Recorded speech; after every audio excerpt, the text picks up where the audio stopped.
When a couple came to the police department with claims of a satanic cult planning a hit on a local resident, investigators thought that that was the craziest confession they'd ever get. Yet the confessions kept coming, and they were beyond anyone's darkest imagination. Soon enough, they would find out just what the truth was, and in time, it was revealed that an entire family had been brainwashed, planted with false memories, and coerced into confessing. But just how much of these confessions were false? You are such a genuine gem. Thank you for clicking on my video. I'm Brooke Makenna, but today's case is about the brainwashing of a family and the confession of attempted murder and actual murder. I also want to thank our sponsor, June's Journey, for continuing to allow me to create these videos. You guys know I love June's Journey. I sponsor them all the time and I play them all the time. I love the game. It's basically me and this channel all wrapped up in one. It has vintage decor, it has mysteries, has a murder, thankfully fictional, that you're solving. It's just incredible. So basically it's a hidden object game based in the 1920s, and a woman named June Parker is trying to solve the murder of her sister, and it's with your help. You're finding the clues for her, and that's what I love, is that it really helps you hone in on your senses to be more alert and more aware of your surroundings. So when I'm out in public, I will notice that if I've been playing the game, I'll see a lot more. And it's actually June's Journey's 5th anniversary. So for 2 weeks starting on September 26th, they are having daily rewards, special events, and all you have to do is get on the game. And so if you have not already downloaded it, there will be a link down below for iOS and Android for free. And after you've downloaded it, just go back, click the link once again, and then you will get a free unique decoration sent to your mailbox after you go through the little tutorial that it'll send you through for the anniversary. So just click that link down below to download for free and let me know how much you love it. Now let's get back to the story.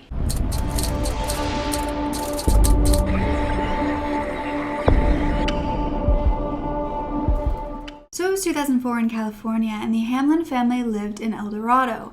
This was 45-year-old Richard and his wife, 49-year-old Susan, and they had 4 kids together who were Ryan, Jennifer, Claire, and Alec. Now, Richard and Susan had both met around 20 years ago when they were going to law school at the University of Pacific's McGeorge School of Law. Susan thought that Richard was her Prince Charming and a man that she had dreamt of since she was a little girl. And, you know, it was mostly due to the fact that Richard was this more outgoing guy, whereas she was more shy. They seemed to be a really good pair. They complemented each other even though they were complete opposites. And so after 6 months of dating, Richard actually proposed, and soon after that they were married. Now, over these many years that Richard and Susan had been together, Richard had actually become an incredibly successful prosecutor as well as criminal defense attorney, and Susan had actually graduated top of her class in law. She went on to work at one of the largest firms in Sacramento, but by 2004, Richard actually had 17 years under his belt of making around $700,000 a year at his private practice, and he was known to prosecute very high-profile cases. But due to Richard's salary, Susan was able to stay home with their kids, and even though she loved being a lawyer, she was very good at it, they just figured that this would be the best way for their children to, you know, have a good upbringing. And the Hamlin family were by no means scraping by. They were living in this luxurious $1 million mansion in the El Dorado Hills, and they would go to lakeside parties. They could pretty much buy anything they wanted. They could have anything they wanted, go anywhere they wanted. So with the world at their fingertips, why in the world did they do what they were about to confess to? You see, on February 26th of 2004, Susan and Richard, alone without their kids, walked into the El Dorado County Sheriff's Office.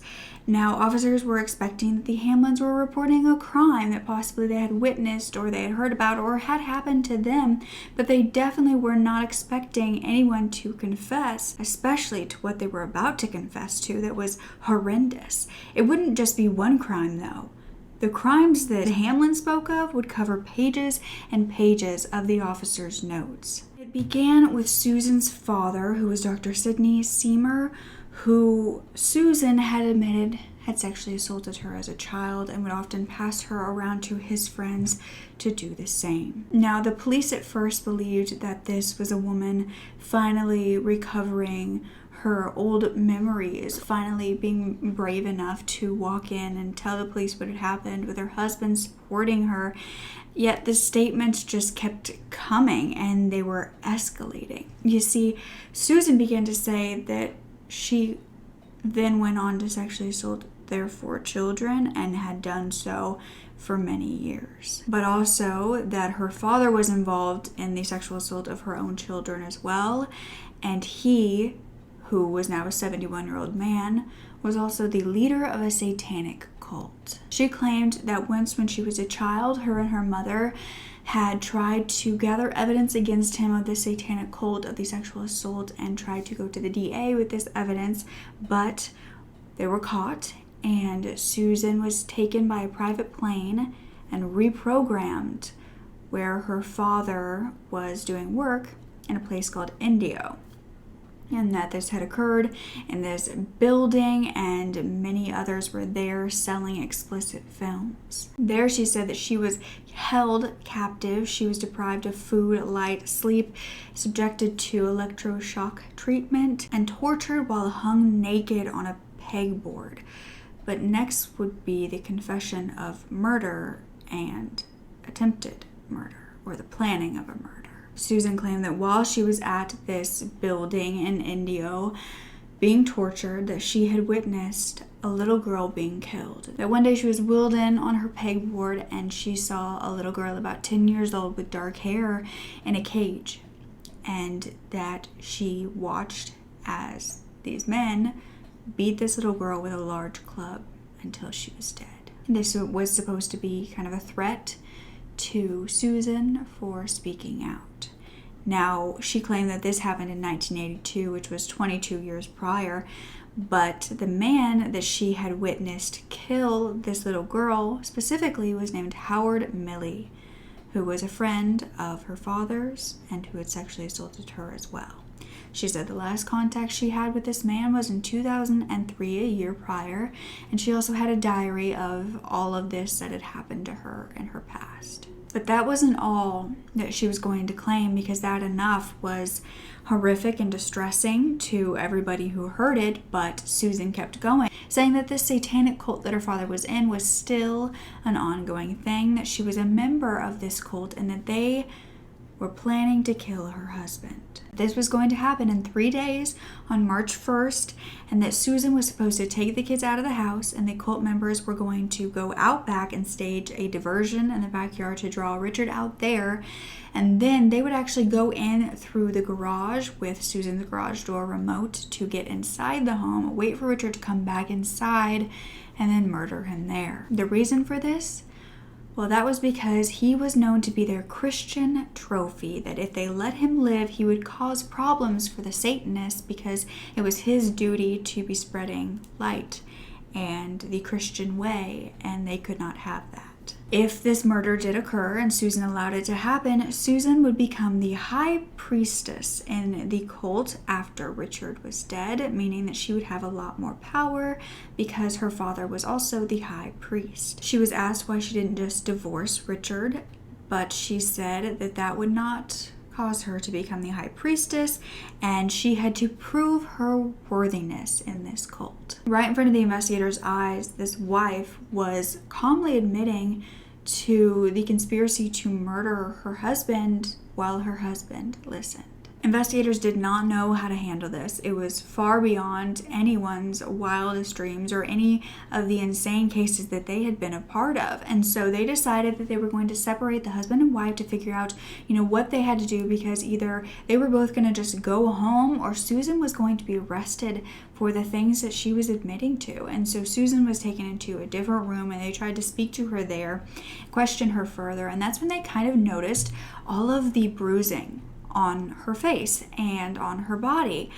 And so they began to ask her, what is that from? Susan then claimed that another cult member named Rock Clume had punched her in the face a few days prior and broken her nose because she was basically talking about backing out of the plan, that she did not want to do it, and he said that she better stick to that plan or she was dead. When that happened, she returned home with a bloody nose.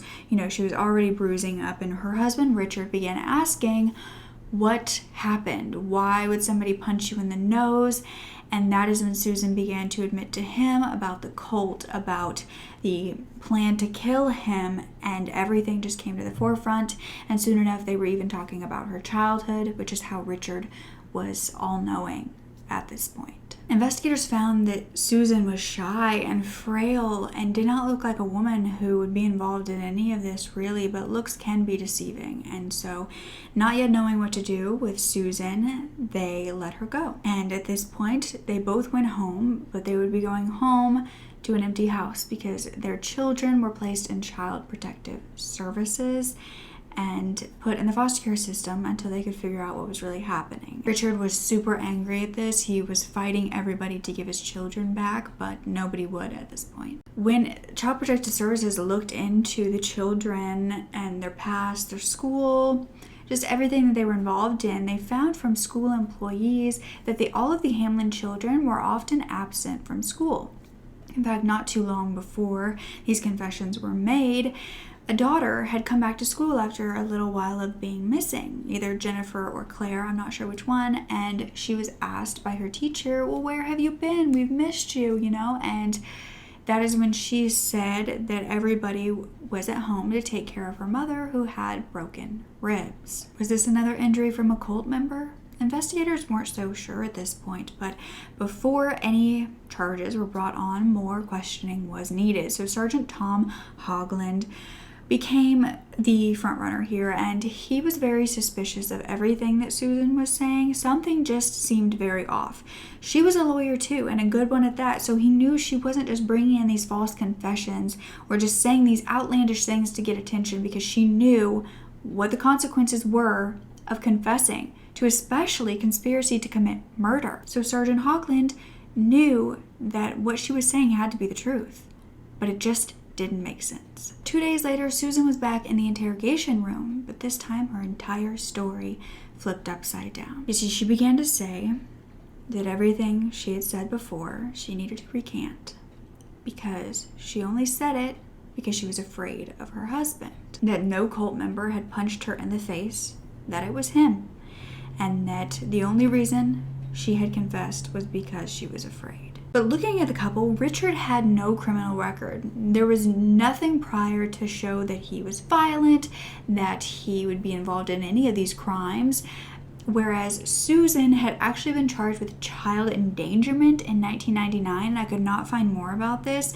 and it's not known if Richard was as well, because they were together throughout that whole time. All the kids were both of theirs, so I'm not sure why 5 years prior only Susan was charged with this, but it did seem a little strange that Susan was now blaming Richard that had no criminal record, but it did make a little more sense as to why she was covered in bruises. Now, the only file that investigators could find on Richard Hamlin was from about 2 weeks prior, when investigators were sent to their home. He had actually accidentally shot himself in the leg, and investigators had come to see if he was okay, and he did survive. He had to go to the hospital, but at that point they also noticed that Susan had bruises on her as well. Officers at that point were also told by Richard, by his family, that they were all receiving death threats, and that is why he was so erratic and scared and brought out the gun in the first place. The children were spoken with, as well as Susan, and Susan began to tell them that her husband was starting a lawsuit against her father for $1 million due to the sexual assault of her as a child, and that as soon as he had started this, the threats from her father began. Nothing was done about the threats at that point. They left it, not knowing that 2 weeks later this couple would come in with these insane statements. But with Richard facing the second statement that Susan had basically put all of the blame on him, he began to say that she must just be in emotional turmoil due to uncovering memories from her past trauma. Now, at this point, Susan's father was questioned because he had a huge part in all of this, and investigators found that he did work at one point in Indio in a cold storage shed back all the way when Susan was a child, and that Susan had once gone with him to work. But he claimed that none of the torture, the abuse, anything about a cult was the truth at all. That everything was absolutely outlandish. Now, while in custody with CPS, the children were also talked to by investigators, by counselors. They were trying to find the truth. And it was very hard because these children were saying these crazy things. None of them had memories of these horrific things happening to them. So counselors pushed them saying, well, who told you that this happened? You know, did somebody bring this up to you? Did somebody talk you through this? And they were all slowly confessing that their father had told them everything that had ever occurred. At this point, police were brought in, and they had no problem talking to the police. These children were young, but they were not young mentally due to what they had to survive in that household. What they would say would be more than enough to put Richard Hamlin in handcuffs, and an examination of Susan was then done that showed that she had bruising on her ears. They were swollen. One canal was 90% swollen shut. She had facial bruising from under her eye to under her chin. She had a broken nose, 5 ribs, and just covered in bruises and injuries that had been done on top of one another. It was then found that the Hamlins were no longer a wealthy family. In fact, they had to sell their mansion. They had gone bankrupt. They had lost everything. And this was all because around 6 years prior, Richard had quit his private practice altogether. He wanted to stay home with his kids and his wife, and this caused their mansion to go into foreclosure, and they began losing everything. But it turned out that Susan and the kids had already lost everything, because they had lost their sense of safety. You see, after 20 years of being with Richard, Susan was terrified of him. And it wasn't always terrifying to live with him, to be with him, but Susan did claim that he was always very persuasive, and when he wanted something, he would get it.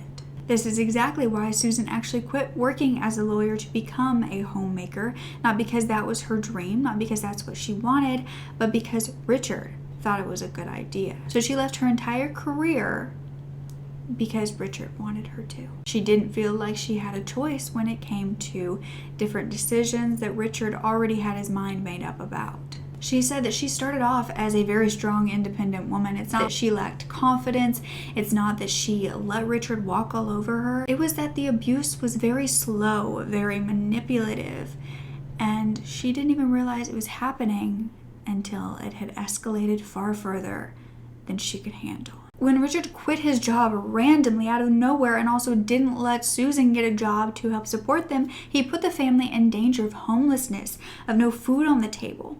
And this is all because he said his wife was going through a hard time, that she had begun to uncover horrific childhood memories and needed him to help her, that she was basically this sensitive, emotional woman who could not get along without him. And so he could no longer make time to work. Richard was telling many people about what Susan had uncovered, that her father was a very horrific man and that she was healing from the memories that she had repressed. But at this point, Susan was not having it anymore. By the time she had confessed the second time to police that she had lied the first time because she was scared, she told them that her father was a great man. He wasn't an amazing father, but he definitely did not do this to her. That they were always close, that he did not do any single thing that Richard claimed that he did. She said that Richard hated how close she was with her father, that they would hang out all the time, they would talk all the time, and especially when her father, Sidney, would hug her. He would tell her things like, that's inappropriate, that's not supposed to happen when you're father and daughter. A simple thing like a hug.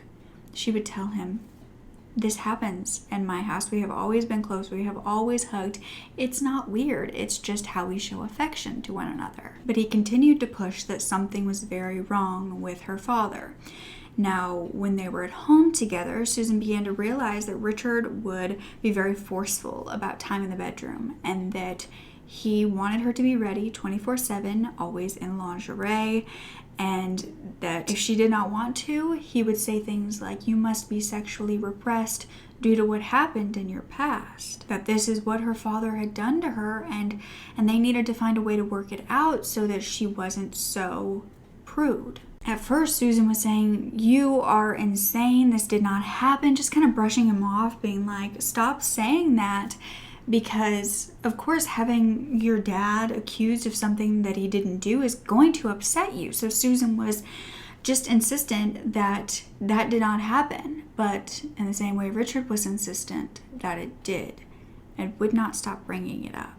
This is when Susan said that the brainwashing began, that Richard would call it the memory-getting sessions, where he would show her photos of her childhood and begin pointing out things that were inappropriate, that were not allowed. She was sitting on her father's lap in one photo while he was reading her a book. He was saying things like, "Look at how he looks at you. This is so awful and inappropriate. I'm so sorry you went through this," and would keep her up from the evening to the morning, telling her these things over and over again, no matter how many times she asked him to stop. He began saying that the pictures were proof and that they now had proof that this happened. And Susan would try to get up from the table, would try to leave, anything, but he began to threaten her with the weapons that he had, like a sword that he had in the bedroom. And then he began to threaten to sue her father for $1 million, not necessarily even for her, for the abuse, but for himself, because he was deprived of a wife with a sexual appetite. This was around the same time that Richard quit his job, but he wasn't helping his wife or his kids. He was finding evidence against Sydney to take him to court and doing everything in his power to uncover these memories from Susan's head.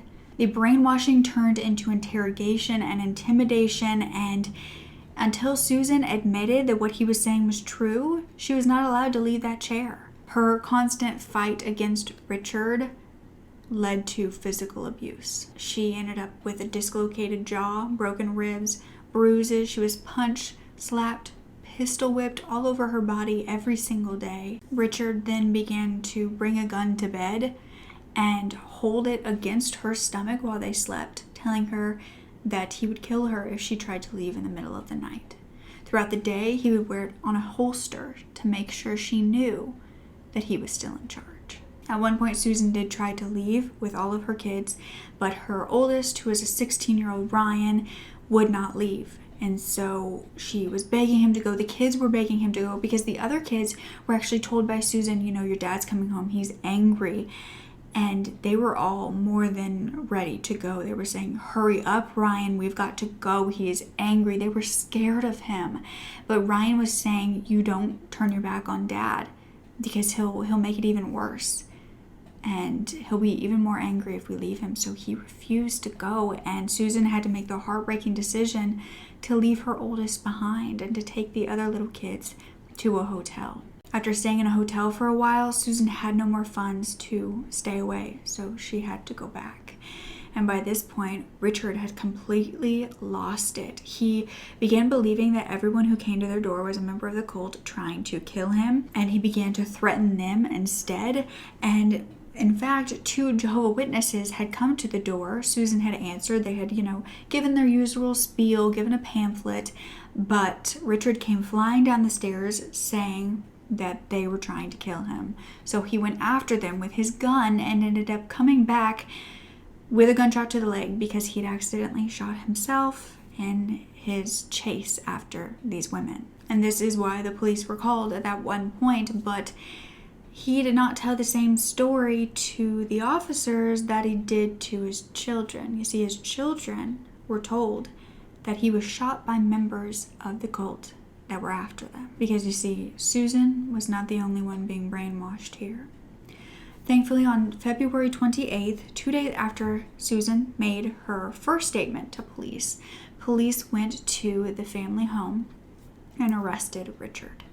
Now, he was interrogated and he thought that it was ridiculous what they were blaming him of, that he was the victim here and the cult was after him. Now, he had 18 charges against him for assault assault with a deadly weapon, spousal abuse, child abuse and endangerment, making death threats, false imprisonment, and torture. And his bail was first set at $300,000 and then $1 million, and then it was completely revoked because they knew at one point he did have money and were afraid that he had stashed it somewhere and would be able to get out. The rest of his family were in danger of him getting out, and everybody knew that. Especially when he knew that he could not post bail, he began to make threats against his family to the DA, saying that if his arrest ever comes to light, if he ever got out, he would hunt Susan down and kill her. Investigators said also found a hit list of people that Richard said he was going to kill if he was ever arrested. Now, the trial was delayed in order to gather all of the evidence against Richard because it was a strange case. You know, the family, Susan and the kids, all had very different statements from when they would first talk to investigators and when they would finally get counseling and start coming out of it and start realizing the difference between what they were led to believe and reality. Now, Richard, who was defending himself at this point, and throughout the whole trial, actually, he did go on to defend himself. He tried to get a witness in, someone to testify that there was really a cult against him, and this was a federal inmate named Michael Riscanasuto that he met back in 1982 that he said could discuss the biological weapons research that proved that this murder plot did exist. However, this inmate was also claiming that he had ties to the U.S. intelligence agencies, which was not true. And the judge ended up refusing this testimony altogether because it was wild. Richard then wrote an open letter talking about how he looked into the background of Susan's father, Sidney, and how he was involved in MK Ultra programs in the military. Mind control. He said that that is what Susan had gone through in her childhood, which is why her memories were fuzzy and why her statements were all over the place. That basically Sidney had continued to brainwash and manipulate her and believing that Richard was the bad guy here. Richard, even with these wild statements, was found fully competent to stand trial and to represent himself. So in October of 2005, he was taken to trial with Judge Eddie T. Keller presiding, and Richard had also been trying to speak to the media about this time, saying that everything that Susan was saying was a lie, that all of the brainwashing that occurred to the family was Sidney's brainwashing and not his own, and that they were making these false allegations against him. During the trial, prosecutors claimed that Richard only was filing this lawsuit against Sidney because they were broke as a family and this would get him $1 million. That Susan was under the control of him due to mind control and the use of violence by Richard to get her to confess to sexually assaulting her children, to trying to kill him, and to being sexually assaulted as a child because it led to this story that could get them $1 million. And that she was a victim of Stockholm Syndrome. It was also found that a year prior to Richard and Susan ever coming into the police department in 2003, Sidney was sent a beheaded children's doll as well as shredded up children's books. These were toys that he had sent the Hamlin family and the children to have, I believe, for Christmas. And Richard sent them all back in that destroyed state. This was the same year that Susan said that she was forced into writing a letter to her father accusing him of all of this. And it was also the same year that Richard went around Sidney's entire neighborhood handing out flyers with his picture saying that he was a child abuser and that everybody needed to watch out for him. And so at this point, Sidney got a lawyer to get all of this to stop. And his lawyer ended up sending the Hamlins a letter saying, while he strongly denies the accusations, he is deeply troubled by the underlying cause of the complaints and did not want to take any step that would adversely affect Susan. We hope to learn more about why Susan is experiencing these false memories. We needed to know whether truthful denial would have adverse psychological effects on Susan. This letter also spoke of a time when Richard had gone up to Sidney saying that he was going to kill him. At the end of the letter, it said Dr. Seymour hopes that Susan recovers and recognizes that these memories are imagined. We suggest that she receive prompt psychiatric and/or psychological care, if necessary, and if recommended by Susan's treating psychiatrist-psychologist, Dr. Seymour will participate in appropriate therapy with Susan. His decision to do this is solely out of his concern and love for his daughter. Dr. Seymour knows that the events described by Susan did not occur, and he will work with her therapist to help her discover that the memories are indeed imagined. Now, 3 of the 4 Hamlin children did take the stand, admitting to their father's brainwashing of them as well. They said that he often would tell them that he was only beating their mother to beat the demons out of her because she was possessed. They said that their father did everything he could to turn them against her, and it worked. They were told the same story about the satanic cult that was after them, that was, led by their grandfather. The same story that Susan was forced to later confess. This is what the kids were told that their own mother was involved in, and they had no choice but to believe it, and Susan could not tell them any different or she would be beaten as well. Their daughter Jennifer said that she was scared of her mother, and she actually started praying for her. For the first time ever, she'd never prayed before, but she started praying for her, believing that she really was possessed, that she was this horrible woman or entity. And their other daughter Claire quickly told Jennifer, that's not going to work. Our mom's evil. You can't just pray it out of her. Their son Alex said that he believed every lie that their dad told him, that he knew their dad would not lie to him. Why would he lie? He was their father. And not too long before Susan and Richard went to the police station, all of the children said that the windows were boarded up inside the home, that the doors were locked, that furniture was pushed against the doors because Richard believed that there was a war about to happen on him and that they needed to prepare for it, basically. And this is when they were also not allowed to see their mother. She was placed in a room, locked inside, and their father then began to tell them that they were going to get a new mom. They knew not to go see their mother, and so this led to a further break of attachment between Susan and her children because they didn't even have contact. They couldn't even see her and be reminded that she was just a normal human, a normal mom. But then, on February 11th, 17 days before Richard and Susan would come down to the police department, Ryan and Alec, the 2 boys, were told to get in the car, and Susan and Richard were in the front seats. And the boys would say that their dad began driving and was asking their mother over and over again about where some lady who was a member of the cult and who wanted him dead lived. And she was telling him, I don't know where this lady lives. And he got angry. He drove to a field in the middle of nowhere and he got her out of the car. Now, this whole time, the boys were told by their own father to basically point their paintball guns at their mother in case she tried to move or to escape, and they were to shoot her if she did. At this point, they watched their father force their mother down on the ground on her knees and point a gun at her head. Throughout the questioning of these traumatized kids while they were in the custody of CPS, you can see their little brains kind of just turning through how they're talking and how they're realizing that everything that their dad told them was a lie, that none of it actually happened.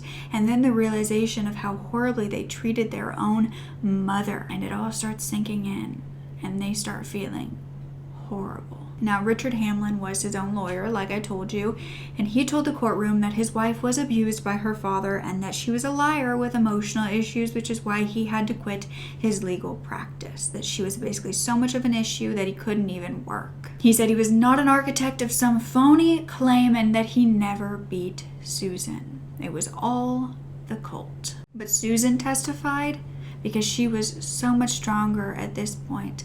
In fact, she had been, her strongest while going through all of this abuse. That's what a lot of people don't understand, is that survivors are actually extremely strong. They don't become strong. They are strong while going through this. And it just appears they're stronger because they can finally heal and get out of it and become a human again that can actually experience all of the emotions and not just disassociate from their trauma. So Susan had healed a bit, and she testified against Richard. And she said that she was physically abused for the past 4 years, and that she thought that she was going to die that day that the gun was pressed against her head, that her 2 sons were going to watch her die in front of them. And Richard even asked if she was ready to die. She said she didn't know why he changed his mind that day or why she survived, but she was suddenly being drugged back into the car and taken back home again, which she didn't know what was worse, being dead or having to experience that another day. But that day she had no idea of the horrific things she would later have to confess to keep Richard happy. And when she was told what she had to say, brainwashed into these thoughts being reality, and then taken to the police station, her only thought was that this could be an escape. That if she was arrested, she was finally out of the home. And she would need to find a way to get the kids out eventually, but she would be out of the home because her greatest fear at that point was that Richard was going to kill her. That he was firstly going after her and hopefully wouldn't go after the kids after that. However, as you know, after the first statement, Susan wasn't arrested. She was sent back to that home, into Richard's arms, into his abuse, because they didn't know yet what they needed to do, and so they didn't even book her, which was her only hope. Thankfully, though, this did get the kids out of the home. At the end of this trial, everybody was absolutely baffled that this could ever happen, that somebody in their family could brainwash this entire family against one another. Richard was found guilty of torture, 4 counts of spousal abuse, 1 count of making death threats against his wife, and 2 counts of child endangerment. The judge actually spoke to the Hamlin children before ever handing down a sentence, and he also said that Richard was just pure evil. And then he sentenced him to life without parole. Susan spoke up and said victims of domestic violence don't live to tell their stories. They turn up dead, their voices forever silenced. I did not die. I did whatever I had to do to stay alive and save my children.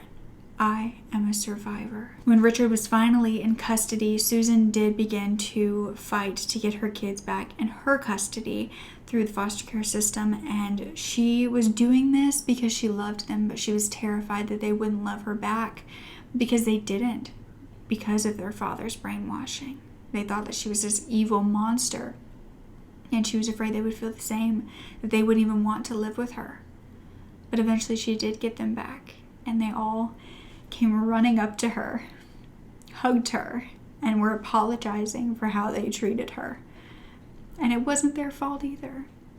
This whole family was affected. They went through some of the most horrific trauma that I've ever seen. And no, maybe no one died in this case. But when you go through enough trauma that you think that being dead is better. Susan also apologized to her father, saying, I don't think that you did any of these things. I'm sorry that Richard made me say anything. You were such a great dad. And he forgave her, and they actually do have a good relationship. He actually passed recently, but they had a good relationship for a while, and they never really spoke again about what had happened because it was too hard. Every member of this family is a survivor. And they continue to fight every day to heal because it's not as easy as getting justice and it being over. It's just not. Susan does give domestic violence speeches to many different people, and she has said that the trial was hard because they had to speak as witnesses, not victims. They weren't really able to tell their story on the stand. But Richard does not want to make this easy and to leave the family alone. He has hired a private investigator, and he told them to go to the Goat Rock State Beach because this is where Susan claimed that the satanic cult's sexual abuse occurred. He has been constantly fighting for it to be revealed that he was telling the truth. And articles have actually been written about this case, some believing Richard, stating that Dr. Sidney Seymour is a high-ranking member of the CIA-sanctioned child molestation ring called the Finders. I'm not sure where they got this information, and I don't care. Richard has also written down his thoughts on a website called the Red Ice Creations, and I will link the full page below. But basically, he continues to claim that Sydney is this abuser, saying that he is actually a serial child rapist now. He says Susan uncovered this all herself. He did not do any brainwashing, and that Sydney was the one doing the brainwashing, if anyone, and that Susan only recanted her first confessions because she was afraid of Sydney, not him. When speaking about his verdict, he said, "I cannot explain what it feels like to have another make false claims about you. My wife's injuries at the time we went to the sheriff's office were the result of a beating ordered by her father in a last-ditch attempt to keep her from going to the police and revealing his long history of child rape, incest, and satanic ritual abuse." He still refuses to admit what he has done and still believes his delusions as truth.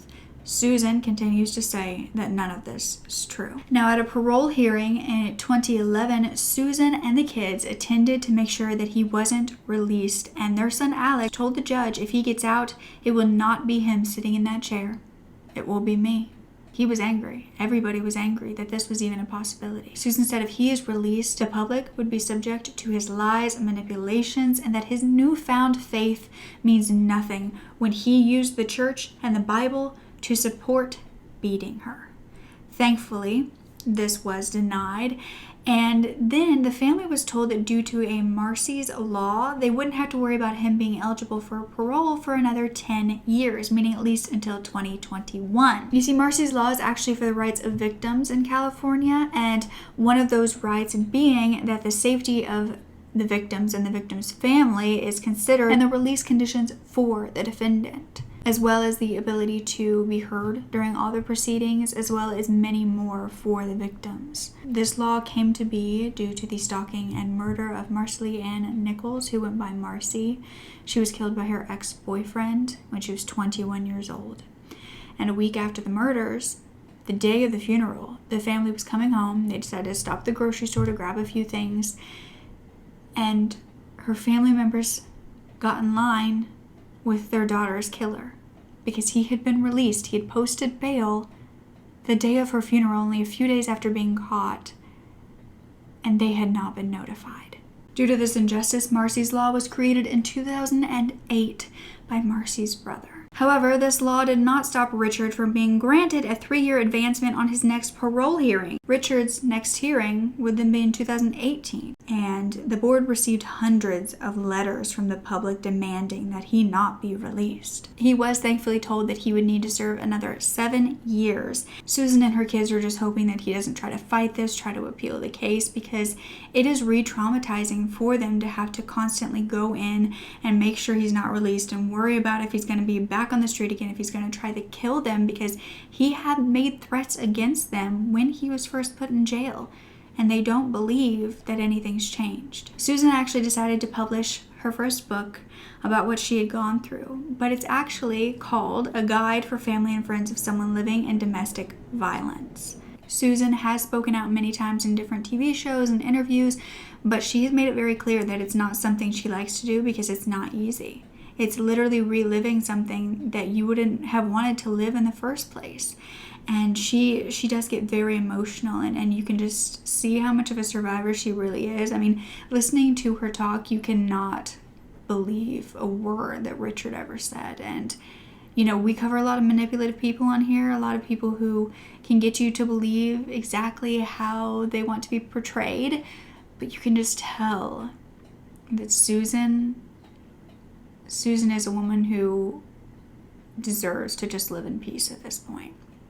And I actually will insert an interview here of Susan. She was interviewed by the Stand Up Placer YouTube channel, and she was talking about how domestic violence is a lot like the story she had heard of a frog. And I will let you hear it from her. Our relationship proves the frog story. If you drop a frog into a pot of hot water, it immediately jumps out. If you drop a frog into a pot of room temperature water and slowly turn up the heat, the frog will sit in the pot until cooked to death.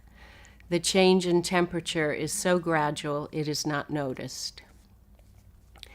In my case, one day did not feel different than the one just passed. And because of the escalating control and unpredictability, I was not able to step back to reflect and assess. I had his children, and I had been convinced to give up my career to stay home with the children. Having his children bonded me to him forever, and I had become financially dependent on him. These things standing alone were significant, but on top of that, my self-esteem was gone. Remember, I said the grooming started at the beginning. He was chopping away at my self-esteem from day one. The smaller I became, the bigger he got. He was jealous of my relationships with family and friends, so he very quickly started to not only isolate, but alienate them from me. His voice became the only voice I heard.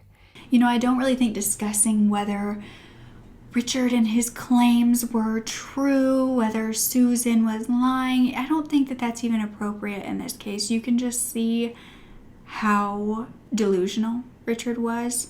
Do you think that he had these delusions, these possibly mental illnesses within him his entire life and just was better at covering it up? What do you think eventually led to the snap of him suddenly believing that this had really happened to his wife, that this cult was really after him? Or was he doing all this to possibly just get the $1 million from her father? I almost believe that all of this was just to get that money because he knew he needed to fully believe it to fight it, and that he needed to make everyone else around them and involved believe it as well. I think he was a master manipulator. In fact, I think he's been called a puppet master, and he knew what he needed to do for this lawsuit to make it real, to make people believe him, because he was a lawyer after all. I just think it's sickening to make someone believe that their father did horrific things to them. It's sickening to make people believe that their reality, their memories aren't real, and that the new planted ones are the only ones that they can believe. And the fact that he brought his children into this on top of that makes me so infuriated that they went years believing that their mother was a monster while she was surviving and trying to keep them alive as well. Oh, this case makes me so angry. And I'm so happy to hear that the kids are back with their mother, that they have a good relationship, that they can be a wonderful family, and that the darkness in their house is now eradicated. It does really worry me about his release. And I've seen far too many people talking about possible evidence that her father did do this to her, and that there was a cult, that Richard really is the victim here. I don't want to hear it. I don't. I think that that's sickening. I think that's where it draws the line between this true crime being telling people stories and you forgetting that these are real people. I don't know. It's also a form of victim blaming to try to say that Susan's sitting here lying about what she went through and the brainwashing she endured. So, yeah, I may be a little bit feisty today. I may be a little bit emotional. But these survivor stories, they really get me, and I hold them very close to my heart. I would just never want a survivor to come on and to be reading comments or to even hear me and not feel hurt, not feel believed. They couldn't even believe themselves in this case. So please leave some very sweet, encouraging words down below. You never know when somebody's watching. You never know. You never know when a survivor is looking. You never know what someone needs to hear. Maybe just leave a comment to survivors in general or people going through things, encouraging words, because you just never know who needs to read them and who needs that strength to keep fighting. Also, a reminder to download June's Journey for free in the description box below. And don't forget to speak up. Your voice is powerful enough. And I love you to absolute pieces.